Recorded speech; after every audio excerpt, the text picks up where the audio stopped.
અમદાવાદમાં નકલી પ્રોડક્ટના રેકેટનો પર્દાફાશ થયો છે. નકલી સિગરેટ, ઘી, ચા, વોશિંગ પાવડરના રેકેટનો પર્દાફાશ થયો. 3.25 લાખની નકલી સિગરેટનો જથ્થો જપ્ત કરવામાં આવ્યો. અરુણ અને સચિન ગુપ્તા નામના શખ્સોની ધરપકડ કરાઈ.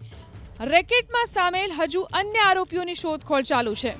નકલી પ્રોડક્ટના રેકેટનો પર્દાફાશ. અમદાવાદમાં નકલી સિગરેટ, ઘી, ચા, વોશિંગ પાવડરના રેકેટનો પર્દાફાશ. 3,25,000ની નકલી સિગરેટનો જથ્થો જપ્ત કરવામાં આવ્યો. આ સાથે જ 2 શખ્સોની ધરપકડ કરાઈ. નકલી સિગરેટ, ઘી, ચા, વોશિંગ પાવડરના રેકેટનો પર્દાફાશ થયો. 3.25 લાખની નકલી સિગરેટનો જથ્થો જપ્ત કરવામાં આવ્યો. અરુણ અને સચિન ગુપ્તા નામના શખ્સોની ધરપકડ કરાઈ. રેકેટમાં સામેલ હજુ અન્ય આરોપીઓની શોધખોળ ચાલુ છે. નકલી પ્રોડક્ટના રેકેટનો પર્દાફાશ. અમદાવાદમાં નકલી સિગરેટ, ઘી, ચા, વોશિંગ પાવડરના રેકેટનો પર્દાફાશ.